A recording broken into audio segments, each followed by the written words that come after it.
favourite thing to do on the show is pass some what's the word? Slander Boris Johnson. This is a segment we like to call. This is a new segment. I've been watching him iCarly like recently, and like on that they're always like, "This is a new segment we like to call." And it's like, this is one we like to call. Yeah, I can't say that in like, I'm not gonna what's it called? Drop myself in the mud there. Am I allowed to say it? This is a segment Halima likes to call. If I was allowed to swear, guys, listen, the name would be very catchy. The name of the segment would be very catchy if I was allowed to swear. This is the name of the segment we like to call Passing Constructive Criticism to our government. Freedom of speech. That's Carlos's tactic there. That's Carlos talking tactically. But anyway, obviously the Prime Minister Boris Johnson has been in the news a lot this week. For two reasons, neither of which good. First one was... Surprise. Yes. Well, what do you expect? The first one was to do with accusations, which I think it was the Dominic Cummings that outed it or something. Because he's I coming saw that for them him. Man are beefing right now. Yeah, like, which is weird because... the whole saga. I don't get... Obviously, Dominic Cummings he basically got sacked or has to leave. But I'm surprised that he's beefing with Boris so much, considering that Boris did so much at the time to like save him, basically. You know what I mean? Like backing him in terms of the whole Durham thing. Like it's mad. But basically, he's just like on a mad one now. Like he's just acting in vengeance. Like anyway, this isn't Dominic Cummings. Villain origin story. Literally. But yeah, apparently Boris Johnson has been accused of making comments, and I think this was in October time, in advance of when they were thinking of doing the November lockdown. And after they'd agreed to do it, apparently he said, after this, no more effing lockdowns, let the bodies pile high in their thousands. Now, I mean, the thing is, like, I can actually... imagine him saying this. Yeah, and it's like, I don't. There's not any justification for it, but I genuinely think what will have happened is he did say this, but in his own kind of sick, jokey way. Like, I don't think he was there like a villain saying, "Yes, let them die." Oh yeah, of course not. But he said that in a way that he's not. It's not him saying he. Well, first of all, obviously these are allegations. I do believe they're believable though, because this is the same guy that was like, "Oh, your nan might have to die." Yeah. You know, at the start of the lockdown, like. Not even that. Like before all of this, all the stuff he said about black people. Oh yeah, of course. People, like clearly, like he's not a good person, but what this, you know how you're saying like it's not villainous in the sense that he's actively saying like, oh, I want to kill off these people, but I feel like it's villainous in the sense that it shows a clear disdain for life. Like I do believe that he knew that the repercussions were that people were going to die, and he genuinely doesn't care. It's not that he's actively engineered it, but he's not stopping it. He doesn't care about stopping it either. You know, like I genuinely do think that this guy is just thinking that bare mostly, you know, like BAME working class people are gonna die, and I was really surprised. Like obviously, regardless of whether you are in support of conservative principles or not, you can't deny that economy is at the top of that for them. Yeah, and 100%. Obviously they were going to be rushing to get things back up and starting as soon as possible. That is, they basically put the economy above people living. Yeah, that's pretty much what it is. Yeah, profits over people. He definitely, well, obviously we can't confirm that he said that, but I have no issue in believing that it's probably likely that he did say that. But will he face any repercussions for it? No, definitely not, because with everything else, he said... Did you see... Sorry. So what you're saying? I was just going to say, like, you know how you're saying, will he face any repercussions for it? It's mad, because, like, you look at the polling projections from YouGov, and it's like... Conservatives are just always up. You know what I mean? Like the voting projections for the Tories are always up. Like this man, like how much more sinister can it get? You know, like even if you just take that at a very surface level without any nuance and without making any kind of without making any kind of like excuses or anything like that, like just the sheer disdain for life that is at the root of how he's not just how he talks, but just how he's been conducting himself throughout this pandemic. How you man still turn? You see this country, bootlickers, bro. This is what I don't understand though. Like, I think it goes deeper than that, because this is like sort of separate, but obviously I write for Pi, and part of that is I share it in various Facebook groups to try and spread it around. And obviously I did a piece on Noel Clarke and the allegations he's faced by 20 women. If you don't know, Noel Clarke has been accused by at least 20 women of being inappropriate sexual assault, all that, over the course of like 2004 to 2019, so it's been over a while.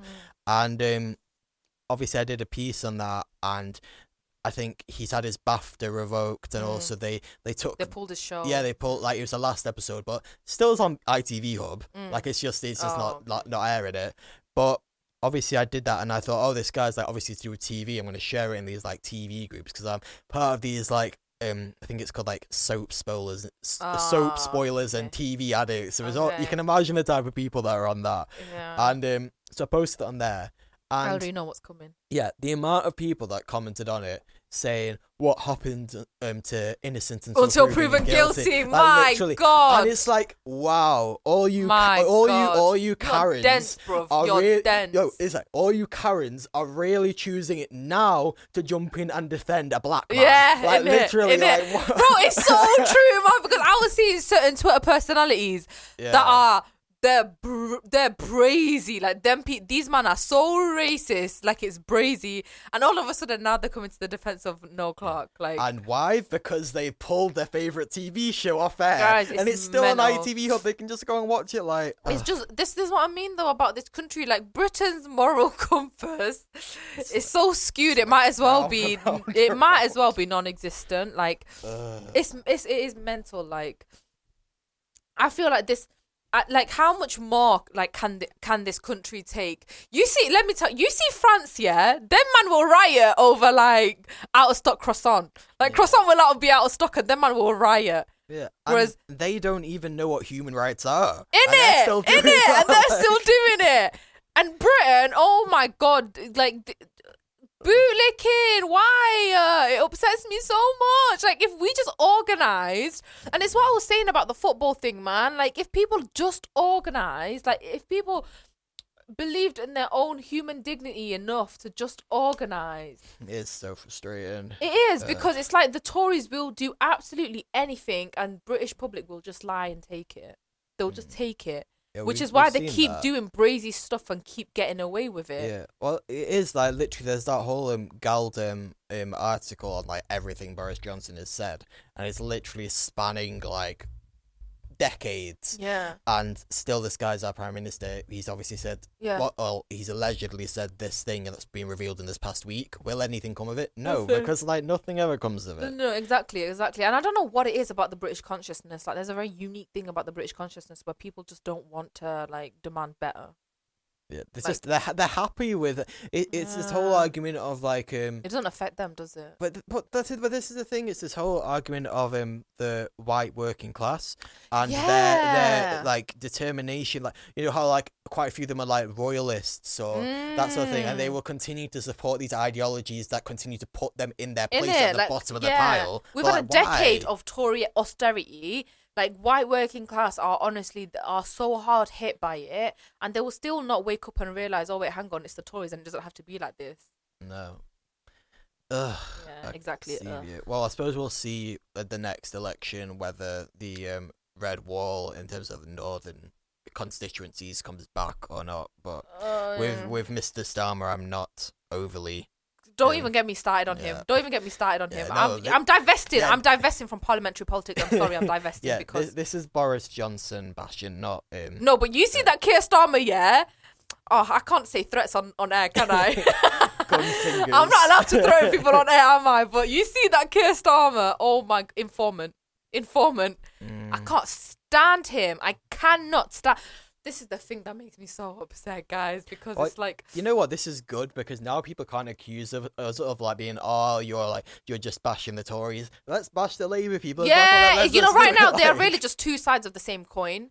Like, I mean, there's obviously a debate to be had about how sincere or how appropriate or genuine a platform parliamentary politics can be for change, right? But whatever, let's just say, okay, we can use parliamentary politics for change. Well, now we can't. because it's just Tory and then Tory light. Tory Like light. Labour's just diet Tory. Like that's what they are. I'm just imagining both their faces like soda cans. Honestly, and you know what's so fun? What's so sad? You know what is heartbreaking? We could have had it all. We could have had it all. Come like Adele. We could have had it all. Man, we were so close. Jeremy Corbyn, I just want to run to you. Like, yeah, Halima wants to. We're not affiliated with any like. I just me. I just want to run to you, Jeremy Corbyn. Man, you know I cried. December 12th, 2019. I'll remember that day for the rest of my life. I'll take that day with the grave to the grave with me. I feel like my child could stab me in the back. I feel like I could carry a child. I feel like I could grow, carry, nurture a child inside of me for 9 months. I feel like I could raise that child for 18 years.